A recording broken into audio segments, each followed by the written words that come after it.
hospitalité. La villa, qui de haut regarde la vallée, par le rideau des bois est à demi voilée. Autour d'elle, un massif de fleurs, des chants d'oiseaux et des conques de marbre où murmurent les eaux. En face, un vert gazon qui, d'une molle pente, descend jusqu'à la plaine où la laise serpente. L'horizon se termine aux montagnes d'azur. Partout un calme heureux, un air suave et pur, un air si bienfaisant, à chaque heure et sans cesse, que l'âme le reçoit ainsi qu'une caresse. Or, c'est là qu'il vit, c'est là, sous l'œil de Dieu, que respire la reine et l'ange de ce lieu. De ses magiques mains, tout y porte la trace. Chaque meuble y conserve un reflet de sa grâce. Ses rideaux au salon, ses jours plus adoucis, ses fleurs dans le cristal, tout parle d'elle ici. Toute cette maison, silencieuse et claire, est moins une maison qu'un chaste sanctuaire. Et l'on se sent au cœur, dès qu'on franchit le seuil, je ne sais quel frisson que tempère l'accueil. Moi donc, poète errant, sous ce toit diaphane, j'ai trouvé place un jour. Je suis l'hôte profane. Je suis le passager qui s'arrête en chemin et qui repart bientôt, peut-être dès demain. Le matin, la villa s'éveille de bonne heure. Sans bruit, les serviteurs errent dans la demeure, vaquant au premier soin que réclame le jour. Et seul bruit du dehors anime ce séjour. Son de l'heure qui chante la tour du village, murmure des jardins dont frémit le feuillage, concert des nids chanteurs sans cesse renaissants. Par l'escalier muet, l'hôtesse enfin descend. Au frôlement confus de sa jupe de gaz, de loin, je la devine et sens venir l'extase. Pénétrant au salon d'un pas aérien, son familier bonjour y devance le mien. Elle a du mot charmant l'art et le privilège. Moi, j'hésite et me tais. D'ailleurs, que lui dirais-je? Quand on tremble du cœur, on tremble de la voix. Des nouvelles du jour, un moment toutefois, nous causons. Messager qui monte de la plaine. Ce matin, le facteur est venu la main pleine. Dans ce vague entretien, nous touchons, au hasard, à tous les intérêts, surtout à ceux de l'art. De son sommeil, dit-on, signe qui se réveille, Rossini rêve encore sa prochaine merveille. Que pensez-vous d'Hugo, roi de tribus divers? Préférez-vous sa prose? Aimez-vous mieux ses vers? Qu'est devenu le temps où chantait Lamartine? L'errante causerie, abeille qui butine, ainsi vers toute fleur promène son essor. Enfin, l'heure au cadran sonne de sa voix d'or. Ayant rompu le pain sur la table modeste, au soleil de midi, la maison fait la sieste. Silence et quiétude, à peine un tiède vent, soulève la persienne en éventail mouvant. Il répand, sous le toit où son souffle pénètre, le chaud parfum des fleurs qui longent la fenêtre.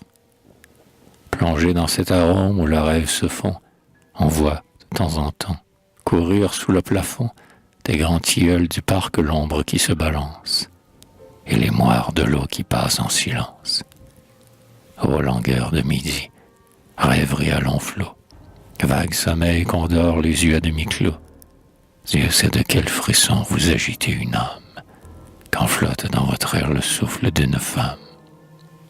Du clavier, tout à coup, j'entends vibrer le son. Une voix retentit qui charme la maison. Elle est fraîche et limpide, et fière et caressante. Ce n'est pas une voix, c'est une fleur qui chante. Murmure de l'enclos, feuillage, taisez-vous, et que tout oiseau garde un silence jaloux. L'instrument, sous la main rapide qui l'effleure, tantôt vibrait de joie, et le voilà qui pleure. Et la docile touche et l'éloquente voix, tout retour font silence ou parlent à la fois. Et moi, de ces accents auditeurs solitaires, ce que j'entends alors, plongé dans mon mystère, c'est tout ce qu'au passage une âme peut saisir. C'est le frémissement des ailes du désir. C'est l'appel du ramier qu'entendra la colombe. C'est le cri de l'espoir qui s'élève ou retombe.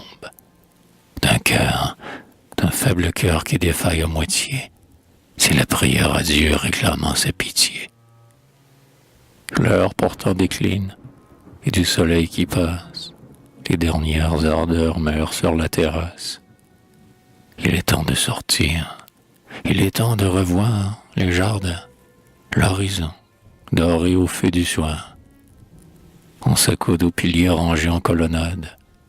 Où dirigerons-nous ce soir la promenade?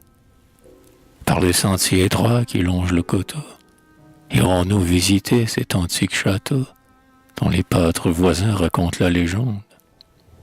Plus haut, par les tapis de sauge et de lavande, à travers les parfums qu'on soulève en marchant, irons-nous contempler la gloire du couchant? On part, chaque rayon que cette heure recèle, à sa vive pensée ajoute une étincelle. Esprit jeune et charmant, à tout sujet dispo, un beau rire argentin se mêle à ses propos. Ce n'est pas une femme, instinct qui se refuse, c'est un enfant joyeux que toute chose amuse. Un folâtre écolier qui chante en son chemin, et qui sur toute fleur porte sa blanche main. La voilà qui s'arrête, et brusque et familière, arme ses longs cheveux de quelques brins de lierre. Le classique rêveur, éperdu cette fois, pense avoir face à face une nymphe des bois. Est-ce vous, ô Daphné, blonde enfant de la Grèce? Ou bien vous nomme-t-on Diane chasseresse? Ce rocher vaut le pinde, et vous êtes la sœur de ces êtres divins qu'adorait le chasseur. Faut-il passer un gué, franchir une broussaille? Il n'est pas de chevreuil si léger qu'il la vaille. Si bien que moi, tardif, qui la suis pas à pas, je l'admire à distance, et le l'imite pas. Eh bien, dit la rieuse, à qui sied l'ironie? À quoi rêve ce soir votre austère génie? Mais laisserez-vous seul, affrontant ces déserts, marcher d'un pas plus leste, et dites-moi vos vers? La nuit vient cependant, déjà l'étoile brille. Il convient de rentrer sous le toit de famille. L'aïeul en cheveux blancs qui garde le salon, à compter le retard, le trouvant déjà long. Nous rentrons, d'une main savante à chaque chose. Elle arrange en bouquet les fleurs que je dépose, cherche, compare, assemble, entrelace avec art les jasmins au pavot, la pâleur et le phare. Incline un brin d'iris, redresse une corolle, puis mêle à tout cela quelques brindilles folles. Cet odorant faisceau, dans l'humide cristal, gardera pour demain tout son charme natal. Les fleurs, vivant près d'elle, ont plus d'un jour à vivre. La lampe est rallumée. Il faut choisir un livre. Que lirons-nous ce soir? Poésie ou roman? Nous abreuverons-nous des larmes d'Obermann? Lisons plutôt Chénier, que sa tendre élégie des plus doux sons humains nous verse la magie. Sur le même feuillet laissant errer nos yeux, elle et moi demeurons charmés, silencieux. Et le front vers le sien, de si près je le touche, que ma tempe frémit au souffle de sa bouche. Ainsi pourtant, un jour, le cœur au cœur uni, lisait pas les Françoises, enfants de Rimini, quand, de leurs doigts tremblants et pâles de délire, le volume tomba, qu'ils cessèrent de lire. L'heure enfin sonne encore, elle vibre 9 fois, et toute la maison se ressemble à sa voix. Famille et serviteurs, que son timbre rappelle, se rangent en silence au banc de la chapelle. Sur la dalle pieuse, ils s'agenouillent tous, même les laboureurs venus au rendez-vous, même des journaliers la troupe mercenaire, ceux-ci de l'oreille ont vêtu à l'ordinaire, ceux-là les gardiens sauvages du troupeau, drapés d'un pan de laine ou d'un saillon de peau. Alors, écoutez-la prier, la noble femme. Ce n'est plus une voix qui parle, c'est une âme, C'est un cœur plein de foi qui s'élève au Seigneur. C'est un encens qui monte et qui lui rend honneur. Elle sait de chacun les besoins, les souffrances. Elle exprime de tous les saintes espérances. Et tous, dès qu'à sa voix haute elle ne parle plus, l'accompagnent longtemps d'un murmure confus.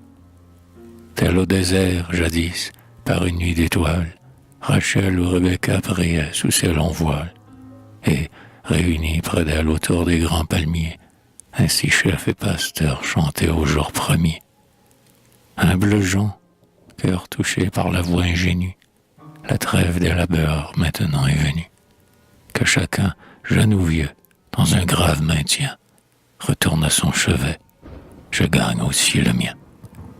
Mais, dans la veille alors qui pour moi recommence, je me sens comme pris d'une vague démence, celle qui tient mon cœur, peut-être à son insu, sous son paisible toit, celle qui m'a reçu. Quelle est-elle, me dis-je? Ah, créature étrange, est-ce une argile humaine? Est-ce une forme d'ange? L'aveu que je contiens, demain, si je le dis, va-t-elle m'emporter dans quelque paradis, où, de ce rêve d'or fait en pleine lumière, me laisser retomber dans l'ombre et la poussière?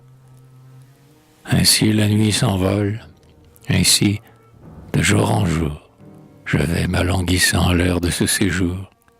Pourrais-je enfin briser ce charme qu'elle ignore? Pour le salut, peut-être, il reste 1 heure encore. L'espace est toujours libre et voici le chemin. Partirai-je ce soir? Ne partons que demain.